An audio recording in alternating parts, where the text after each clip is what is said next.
What happens when two of daytime television's most beloved personalities collide in a way no one could have predicted? The Kelly Clarkson Show has always been known for its warmth, laughter, and heartfelt moments. But on this particular afternoon, the atmosphere shifted into something far more explosive, leaving the live audience and viewers at home stunned into silence. It all began innocently enough. Jenna Hager stepped onto the stage, flashing her trademark smile, confident and radiant as ever. Kelly greeted her with genuine enthusiasm, welcoming her back with the easy charm that has made her a household favorite. Their exchange started. Light updates on Jenna's latest projects, her role on the Today Show, and stories about her family. The audience laughed, applauded, and leaned in, ready for the breezy conversation they expected. Kelly, smiling warmly, asked about Jenna's writing. I know you've been working on some personal essays. How do you decide which parts of your story you want to share with the public? Jenna leaned forward, her tone thoughtful. I think vulnerability is powerful. When we share the messy parts of our lives, the imperfections, that's when people truly connect. Funny enough, it's always the stories I was most hesitant to share that resonate the most. The crowd nodded along, charmed. But then Kelly shifted, her tone softened, but her question cut sharper than before. Speaking of vulnerability, I have to ask. Recently, there's been some discussion about your comments on working mothers, careers, and family balance. What exactly did you mean by that? The audience stilled. Jenna's smile held, but her eyes flickered just for a moment. Context is everything, she replied smoothly. Sometimes words get taken the wrong way, and suddenly you're defending something you never meant. Kelly leaned forward, her journalist instincts sparking. But you did say that some working mothers use their careers as an escape from parenting, didn't you? I just want to understand your perspective. Jenna's tone tightened. What I meant is that people find balance in different ways. For some, work provides identity beyond being a parent, and that's okay. But the way many heard it, Kelly pressed, her voice calm but firm, was that you were implying working mothers were neglecting responsibilities at home. And since so much of this audience consists of working parents doing their best, I think it's important to clarify. The room's energy shifted. The laughter was gone. The air felt heavier. Jenna straightened in her chair, her composure starting to fray. Kelly, I'm a working mother myself. I'd never suggest parents use work as an excuse. That's not what I said. Honestly, I'm surprised you'd frame it that way. Kelly's expression didn't budge. I'm not framing anything. I'm asking you about your own words. You said, and I'll quote, many working mothers today use their careers as a convenient excuse to avoid the messy realities of raising children. A murmur swept through the audience. Jenna's face paled. That's not what I meant. You're twisting it like everyone else. Kelly held her ground. I'm not twisting. I have the transcript right here. Would you like me to read it in full? Jenna shook her head quickly.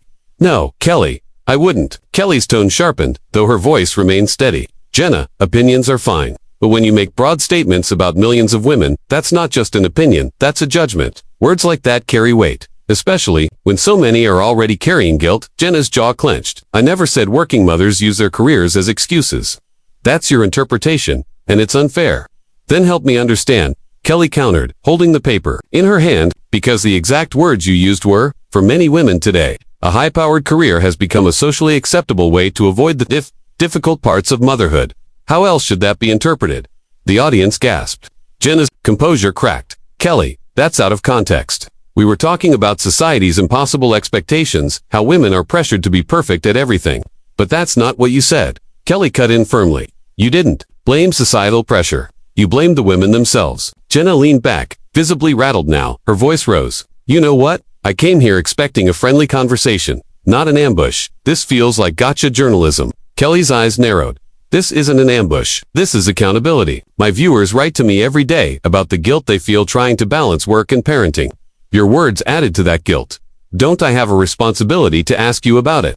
So now I'm responsible for everyone else's guilt. Jenna snapped, her voice rising. Several audience members shifted uncomfortably in their seats. Everyone has guilt. Kelly shot back, her own tone sharper now. But when someone with your platform makes statements like that, the impact is real. You can express your thoughts, but you can't expect them to go unchallenged when they hurt people who are already struggling. Jenna let out a short, humorless laugh. Harmful. That's what you're calling it. Asterisk, Kelly, you're being overly dramatic. Jenna snapped, her voice rising. Having a different opinion isn't harmful. What is harmful is this cancel culture mindset, where anyone who doesn't fall in line with the approved narrative gets attacked. The moment the phrase left Jenna's mouth, Kelly's eyes flashed with anger. Her tone cut sharp. Don't you dare turn this into a cancel culture debate. Jenna, this isn't about canceling anyone. This is about taking responsibility for the words you chose and the impact they had. Impact, Jenna scoffed. folding her arms. The only impact here is that I'm being crucified for having an honest conversation about modern parenting. God forbid someone points out that maybe, just maybe, some people do put their careers before their kids. There it is, Kelly shot back, pointing at her guest. That's your real opinion. You believe working mothers prioritize their careers over their children. That's exactly the kind of judgment that makes so many parents feel like they're failing. I didn't say all mothers, Jenna protested, her voice faltering. I said some. There's a difference. Is there? Kelly challenged, leaning forward. Because every working mom who heard you is left wondering if you're talking about her. The mom who had to skip a school play for a meeting. The mom who stayed up all night with a sick child but still showed up at work. Every woman balancing those impossible choices is asking herself if you think she's using her job as an excuse. Jenna abruptly stood, her chair scraping against the floor. A shocked murmur rippled through the audience. You know what, Kelly? I don't need to sit here and be lectured. I've been in this business longer than you have, and I've never been treated so disrespectfully on a talk show. Kelly remained seated, her posture tense but unmoving. Sit down, Jenna, we're not finished. Oh, we're absolutely finished, Jenna fired back, her voice dripping with indignation. I came here as a guest, and you've turned this into some kind of tribunal. This is unprofessional. What's unprofessional? Kelly said, her voice dangerously calm. Is making sweeping, hurtful statements about working parents and then playing the victim when someone holds you accountable. Jenna jabbed a finger toward her. You planned this. You had those quotes ready before I even walked out here. This was a setup. I had those quotes, Kelly replied coldly, because I actually do my research. Unlike some people, I prepare. For my interviews, slowly, Kelly rose from her chair, her movements deliberate. The studio fell silent, except for the hum of cameras still recording every moment. So that's really how you feel, Kelly said, her voice quiet but cutting through the silence like a blade. You truly believe working mothers are neglecting their kids, that women with careers are less devoted to their families than those who stay home? I think, Jenna replied defiantly, lifting her chin, that children deserve parents who are present, not parents constantly distracted by emails, conference calls, and business trips.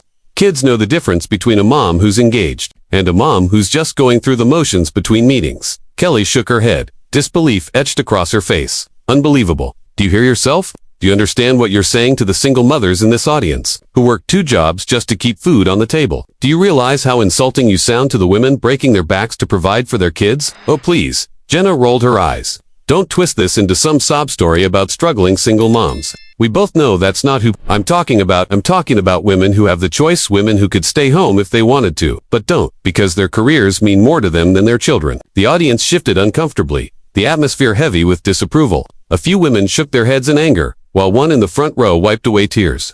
Kelly's eyes flicked toward the crowd. She saw their pain, their frustration, their disbelief, and turned back to Jenna with renewed fire. Kelly's anger burned hotter. You have no idea what you're talking about, Jenna, none. You sit there in your bubble of privilege with your family money, your husband's financial safety net. You dare to judge women who don't have that luxury. Women who work because they must. Women who work because they love what they do. Women who are building something meaningful. I'm not judging anyone, Jenna insisted, but her voice wavered. I'm just saying choices have consequences. If you put your career ahead of your family, don't be surprised if your kids feel neglected.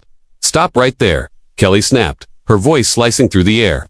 You don't get to define what makes a good mother. You don't get to declare what parenting should look like. And you certainly don't get to insult my audience with your narrow, judgmental nonsense. Jenna's cheeks flushed crimson. Your audience. That's what this is about, Kelly. You're taking this way too personally. Just because some of your viewers are working moms doesn't mean you should attack me for having an opinion. An opinion?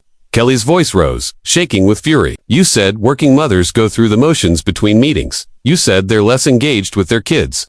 That's not an opinion. That's prejudice, plain and simple. It's not prejudice, it's observation. Jenna shot back. Then, with a cutting edge to her tone, and honestly, Kelly, the way you're blowing up about this makes me wonder if you're feeling guilty about something yourself. The studio went still. Gasps rippled through the audience. Kelly's face drained of color, then flushed scarlet. What did you just say to me? She whispered, dangerously calm. I said, maybe you feel guilty, Jenna repeated, oblivious to the line she had crossed. Maybe you've missed important moments with your kids because of your career. Maybe that's why you're so defensive right now. Get out, Kelly said, her voice trembling with rage. Get out of my studio. Now excuse me. Jenna blinked, startled. You heard me. Kelly took a deliberate step closer. This interview is over. You don't get to come on my show and attack my parenting. You don't get to assume anything about my children. You crossed a line that cannot be uncrossed. Kelly, you're being ridiculous. Jenna protested, though the edge in her voice was gone. replaced with uncertainty. We're having a discussion. Adults can disagree without throwing tantrums. Tantrums. Kelly's voice cracked with emotion. You think this is a tantrum? For 20 minutes, you've insulted working mothers, including me. Then you had the audacity to suggest I'm a bad parent because I have a career. That's not discussion. Jenna, that's a personal attack. And I won't tolerate it. I never said you were a bad parent. Jenna tried weakly. You implied it. Kelly shot back. You stood there and said working moms are less engaged. That they're going through the motions. That they put careers before their kids. And when I defended them, you accused me of guilt about my own children. If that's not calling me a bad mother, what is it? For the first time, Jenna's bravado cracked. Her posture softened, her eyes darting to the stunned audience, as if realizing the magnitude of her words. The production crew remained frozen at the edges, cameras still rolling. The silence was suffocating. Kelly, please, Jenna said finally, her tone pleading now. Let's not end it like this. We can resolve this like adults. It doesn't have to be personal. Kelly let out a bitter laugh. Not personal. Jenna, you made it personal. The moment you questioned my parenting. You don't get to wound someone that deeply and then beg them not to take it personally. I didn't mean it that way, Jenna murmured, though her words rang hollow. Yes, you did. Kelly's voice was steady now, cold with certainty. You meant every word. And the worst part is, you believe it. You truly think working mothers are lesser parents, and you're so steeped in that belief you don't even realize how cruel it sounds. Jenna's shoulders slumped, the fight draining from her, as the weight of Kelly's words hung heavy over the silent studio. Asterisk for the first time. Jenna looked shaken, her voice softer, almost defeated. Kelly, I don't have anything against working mothers. I am one. I was just trying to make a point about balance, about priorities. No, Kelly said firmly, shaking her head. You weren't talking about balance. You were passing judgment. There's a world of difference between discussing work-life challenges and declaring that parents who work are neglecting their children. But some parents do neglect their children for their careers. Jenna shot back, clinging to her stance. Surely you can admit that. Kelly's eyes hardened. The fact that you're still defending this after everything that's happened here today tells me everything I need to know about who you are. And who exactly do you think I am? Jenna's defenses flared again. You're someone who judges others without knowing their circumstances, Kelly said coldly. Someone who uses her platform to shame parents for their choices. And when confronted with the harm in your words, you don't reflect, you double down. The words landed like blows. For a moment, Jenna faltered, as though searching for a way to salvage her dignity. Finally, she drew herself up. Fine, she said tightly. If that's how you see me, then maybe it's best we end this. I don't need to stand here and be lectured about empathy by someone who clearly has none, for people who think differently. Think differently. Kelly's voice rose again. Jenna, you didn't just think differently. You attacked working parents, me included. You questioned my love for my children. That's not a difference of opinion. That's cruelty. Cruel? Jenna's voice cracked. Kelly, I came here to have a conversation, not to be cruel. If my words sounded harsh, I'm sorry, that was never my intent. Intent doesn't matter, Kelly snapped. Impact does. And the impact of your words is that working parents feel judged and guilty. That mothers who are already struggling to keep everything together feel like failures. You've made parenting harder for people who are already doing their best. For a brief moment, Jenna seemed to waver, as if she might finally apologize. But instead, she straightened, lifting her chin defiantly. You know what, Kelly? I won't apologize for having standards. I won't apologize for believing children deserve parents who put them first. And I certainly won't apologize for saying what others are too afraid to admit. Kelly shook her head in disbelief. Standards. Jenna, passing judgment on other parents isn't a standard, it's arrogance. You've missed the point of this entire discussion. No, Jenna said, her voice steady now. You've missed the point. You care so much about being politically correct, about making everyone feel good, that you've forgotten what's best for children. Get out, Kelly said, her voice final. Security, please escort Ms. Hager from the building. 2 guards stepped forward from the wings. Jenna's eyes widened in disbelief. This is unnecessary, she protested. I can leave on my own. Can you? Kelly shot back. Because I've given you multiple chances to walk away gracefully, and instead you've doubled down, again and again. I don't trust you to leave on your own. Jenna's gaze swept the audience, faces full of shock, disappointment, even outrage. A few phones were raised. Recording this isn't over. Kelly, she said as the guards moved closer. People deserve to hear different perspectives, even if those perspectives make you uncomfortable. Different perspectives are welcome. Here, Kelly replied icily. What isn't welcome are personal attacks and judgment disguised as honesty.